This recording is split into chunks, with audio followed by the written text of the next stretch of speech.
Voice of America Washington کی Urdu service سے face بک live کے اس بلیٹن کے ساتھ میں ہوں فائزہ بخاری. ہمارے پروڈیوسر ہیں سید اصفر امام اور ایڈیٹر ہیں بہجت جیلانی. خالد حمید 3 ہفتے کی تعطیل پر ہیں. آج پیر ہے، اگست کی 8 تاریخ. یہاں واشنگٹن میں دن کے 10 بج رہے ہیں جبکہ پاکستان میں شام کے 7 بجے ہیں. کچھ اہم خبروں پر نظر ڈالتے ہیں. شمالی وزیرستان سے ملحقہ افغانستان کے سرحدی صوبے خوست میں کل عدم شدت پسند تنظیم تحریک طالبان پاکستان کے سرکردہ کمانڈر عبدالولی محمد المعروف عمر خالد خراسانی 2 اہم ساتھیوں سمیت اور اپنے داماد سمیت بم دھماکے میں ہلاک ہو گئے ہیں.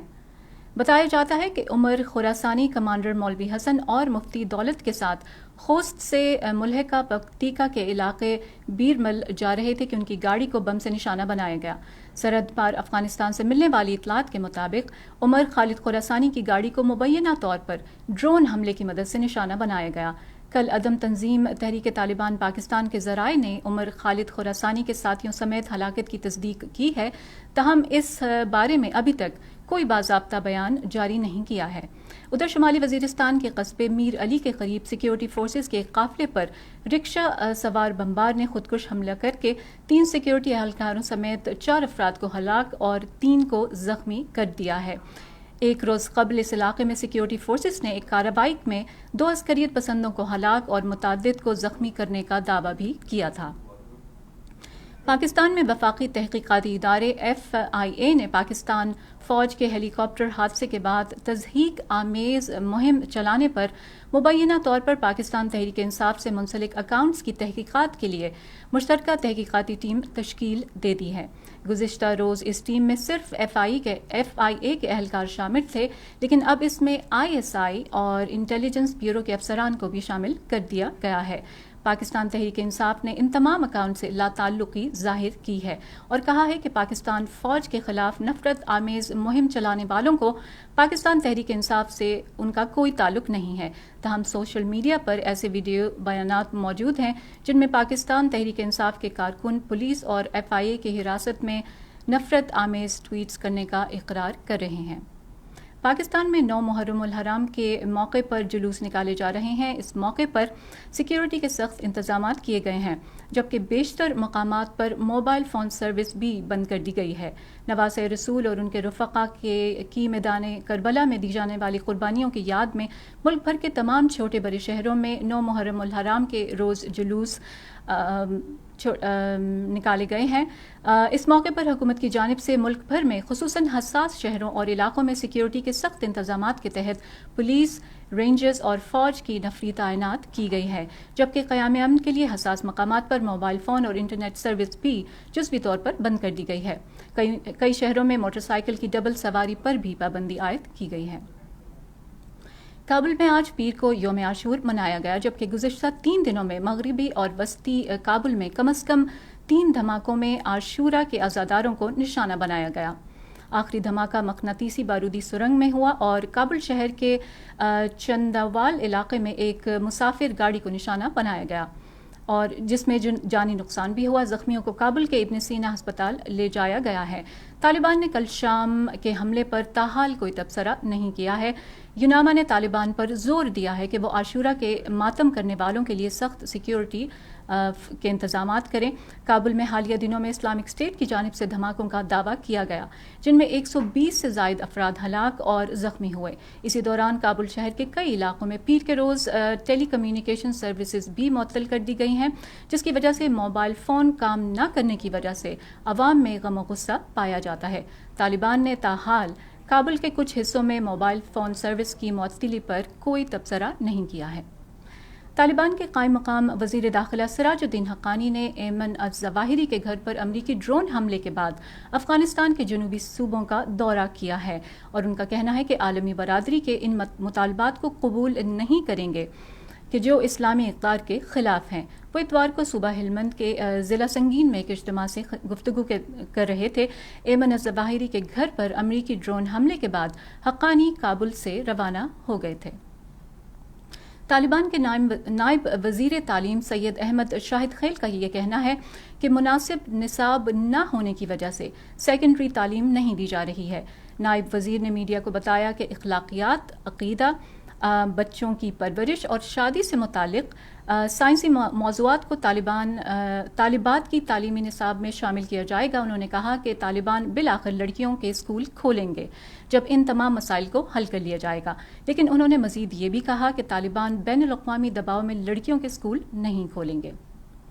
بنگلہ دیش نے چین کے وزیر خارجہ وانگ یی کے دورے کے دوران روہنگیا پناہ گزینوں کو میانمار واپس بھیجنے کے لیے چین سے تعاون طلب کیا ہے۔ وانگ یی نے جنوبی ایشیائی ملک میں بہتر تجارتی تعلقات، سرمایہ کاری اور بنیادی ڈھانچے کی ترقی کے لیے تعاون کا وعدہ کیا۔ چین نے میانمار میں اپنے اثر و رسوخ کو استعمال کرتے ہوئے 2017 کے ایک معاہدے میں ثالثی کی تھی تاکہ میانمار میں ظلم و ستم کے نتیجے میں بھاگ نکلنے والے روہنگیا مسلمان پناہ گزینوں کو وطن واپس لایا جا سکے۔ ان تارکین وطن کو واپس بھیجنے کی کوششوں کے باوجود ان افراد نے میانمار میں خطرے کے خوف کی وجہ سے واپس جانے سے انکار کر دیا۔ بنگلہ دیش کے چین کے ساتھ مضبوط تعلقات ہیں جو ایک بڑا تجارتی شراکت دار ہے، لیکن بیجنگ کے ساتھ قریبی تعلقات برقرار رکھنا بنگلہ دیش کے لیے چیلنج ہے کیونکہ وہ بھارت اور امریکہ کے ساتھ سفارتی اور تجارتی تعلقات میں بھی توازن رکھتا ہے۔ اقوام متحدہ کے سیکرٹری جنرل انطونیو گوتیرس نے بین الاقوامی معائنہ کاروں سے مطالبہ کیا ہے کہ وہ زیپوریژیا جوہری پلانٹ تک رسائی فراہم کریں، جبکہ یوکرین اور روس کی جانب سے تنصیب پر حالیہ گولہ باری کے الزامات لگائے جا رہے ہیں۔ گوتیرس نے جاپان میں ایک نیوز کانفرنس میں کہا کہ جوہری پلانٹ پر کوئی بھی حملہ خودکشی کے مترادف ہے۔ یوکرین نے اتوار کو ایک بار پھر روس پر یورپ کے سب سے بڑے نیوکلیئر پلانٹ پر بمباری کا الزام لگایا اور کہا کہ ماسکو جوہری دہشت گردی میں ملوث ہے۔ یوکرین کی سرکاری نیوکلیئر پاور فرم نے کہا ہے کہ روسی فورسز نے ہفتے کی رات ہفتے میں کیے گئے اس حملے میں تنصیب کے 3 تابکاری سینسرز کو نقصان پہنچایا اور ایک کارکن کو چھری سے زخمی کر دیا۔ یوکرین کے صدر ولادیمیر زیلنسکی نے ٹویٹر پر لکھا ہے کہ روسی جوہری دہشت گردی کے لیے بین الاقوامی برادری کی طرف سے سخت رد عمل کی ضرورت ہے۔ زیلنسکی نے ہفتے کے روز اپنے یومیہ خطاب میں زیپوریژیا پر روسی گولہ باری سے متعلق ایمنسٹی انٹرنیشنل کی خاموشی کی بھی مذمت کی ہے۔ ایمنسٹی انٹرنیشنل نے گزشتہ ہفتے ایک رپورٹ جاری کی تھی جس میں کہا گیا تھا کہ یوکرین کی افواج نے فروری میں شروع ہونے والے روسی حملے کو پسپا کرنے کے لیے آبادی والے رہائشی علاقوں میں اڈے قائم کر کے اور ہتھیاروں کے استعمال سے شہریوں کو نقصان پہنچایا ہے۔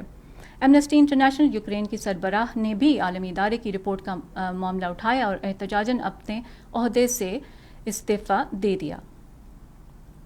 لبنانی کابینہ کے ایک وزیر اور یوکرینی سفارت خانے کا کہنا ہے کہ جنگ کے دوران کیے گئے معاہدے کے تحت یوکرین سے نکلنے اور بحیرہ اسود کو عبور کرنے والے اناج لے جانے والے پہلے جہاز کی آمد میں تاخیر ہوئی ہے۔ تاخیر کی وجہ فوری طور پر واضح نہیں ہو سکی تھی۔ مرین ٹریفک جہازوں کی آمد و رفت اور سمندر میں بحری جہازوں کی نگرانی کرتی ہے۔ اس مرین ٹریفک نے ترکی کے قریب بحیرہ روم میں لنگر انداز ہونے والے سیئرا لیون کے پرچم بردار جہاز رزونی کو دکھایا ہے۔ لبنان کے وزیر ٹرانسپورٹ نے ٹویٹ کیا ہے کہ جہاز نے اس وقت اپنی حیثیت کو آرڈر میں تبدیل کر لیا ہے، یعنی جہاز اب منتظر ہے کہ مکئی خریدنے والے صارف اس تک پہنچیں۔ امریکی وزیر خارجہ اینٹنی بلنکن 3 ملکوں کے دورے پر اتوار کے روز جنوبی افریقہ پہنچے ہیں۔ بلنکن کے دورہ افریقہ کو روس اور مغربی طاقتوں کے درمیان یوکرین کی جنگ پر افریقی ممالک کی حمایت کے لیے مقابلے کے ایک حصے کے طور پر دیکھا جا رہا ہے۔ جنوبی افریقہ ان بہت سے افریقی ممالک میں سے ایک ہے جنہوں نے جنگ کے بارے میں غیر جانبدارانہ موقف برقرار رکھا ہے اور روس پر کھلے عام تنقید نہیں کی ہے۔ بلنکن نے اتوار کے روز سویٹو ٹاؤن شپ میں ایک طالب علم کی قبر پر پھول چڑھائے جو 1974 میں نسلی بنیادوں پر ہونے والے مظالم اور علیحدگی پسندی کے خلاف کیے جانے والے احتجاج میں ہلاک ہو گئے تھے۔ اینٹنی بلنکن نے کہا کہ پختہ نظر ہونے کے ناطے ہمیں بھی یہ پتہ ہونا چاہیے کہ ہم کیا کر رہے ہیں اور کیا کرنے والے ہیں۔ یہ مت بھولیں کہ نوجوانوں نے در حقیقت آج کی اس بہتر زندگی کے لیے آواز اٹھائی۔ غزہ میں اسرائیل اور اسلامی جہاد کے عسکریت پسندوں کے درمیان مصر کی ثالثی میں ایک نازک جنگ بندی پیر کے ابتدائی اوقات تک جاری ہے۔ جس سے یہ امید پیدا ہوئی ہے کہ حالیہ شدید تنازع ختم ہو گیا ہے۔ اس تنازع میں 15 بچوں سمیت کم از کم 44 فلسطینی ہلاک ہو چکے ہیں۔ جنگ بندی کا باضابطہ طور پر آغاز اتوار کی رات ہوا اور اس کا مقصد غزہ میں بدترین لڑائی کو روکنا ہے۔ اس فلسطینی ساحلی علاقے میں گزشتہ سال 11 روزہ جنگ نے تباہی مچائی تھی۔ اگرچہ جنگ بندی سے پہلے جنوبی اسرائیل میں سائرن بجنے کے ساتھ ہی حملوں اور راکٹ حملوں کا سلسلہ شروع ہوا، لیکن 4 گھنٹے کے بعد کسی بھی فریق نے معاہدے کی کسی بڑی خلاف ورزی کی اطلاع نہیں دی۔ دونوں فریقوں نے جنگ بندی پر اتفاق کیا ہے، لیکن ایک دوسرے کو خبردار بھی کیا ہے کہ کسی بھی تشدد کا طاقت سے جواب دیا جائے گا۔ امریکی صدر جو بائیڈن نے جنگ بندی کا خیر مقدم کرتے ہوئے مصری صدر کا شکریہ ادا کیا کہ ثالثی کرنے میں ان کے ملک نے اپنا کردار ادا کیا ہے۔ بائیڈن نے شہریوں کی ہلاکتوں کی تحقیقات کا بھی مطالبہ کیا، جسے انہوں نے المیہ قرار دیا۔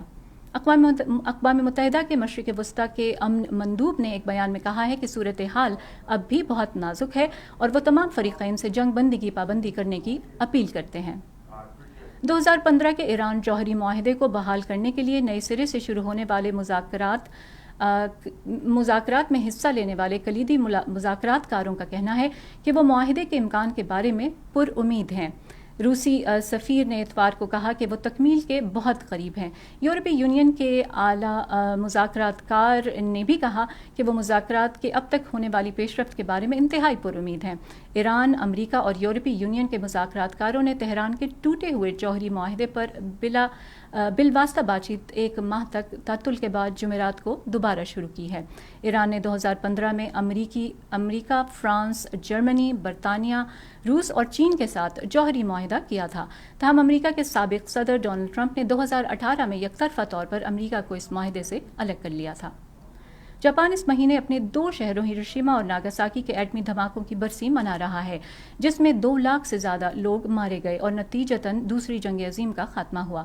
جاپان کے وزیر اعظم نے عالمی امن کے لیے کام کرنے کا عہد کیا، تاہم حکومت نے چین کے خطرے کے پیش نظر دفاعی اخراجات میں زبردست اضافے کے منصوبوں کا اعلان بھی کیا، جس سے 1945 میں شکست کے بعد جاپان کی مسلح افواج کی تشکیل نہ کرنے کی دہائیوں سے جاری روایت بھی ٹوٹ گئی ہے۔ یورپ بھر میں اس وقت لاکھوں افراد ریکارڈ توڑ گرمی کا سامنا کر رہے ہیں، جبکہ دوسری جانب افریقہ میں اسکیئنگ کی جا رہی ہے۔ یہ موسمیاتی تبدیلی کی کوئی علامت نہیں ہے، بلکہ لیسوتھو نامی اس علاقے کا چونکا دینے والا غیر معمولی پن ہے۔ لیسوتھو ایک چھوٹی پہاڑی ریاست ہے جس کے ارد گرد جنوبی افریقہ ہے۔ یہ زمین پر واحد ملک ہے جہاں علاقے سطح سمندر سے 1000 میٹر سے زیادہ بلند ہیں۔ یہی وجہ ہے کہ لیسوتھو میں برف گرتی ہے اور اس نے افریقہ میں یہ واحد ایک آپریٹنگ اسکی ریزورٹ جو ہے اس کی تشکیل کی ہے۔ کچھ ذکر کرتے ہیں کھیل کا اب۔ کامن ویلتھ گیمز میں پاکستان کے ارشد ندیم نے جیولن تھرو کے مقابلے میں گولڈ میڈل جیت لیا ہے، جس کے بعد ایونٹ میں پاکستان کے گولڈ میڈلز کی تعداد 2 ہو گئی ہے۔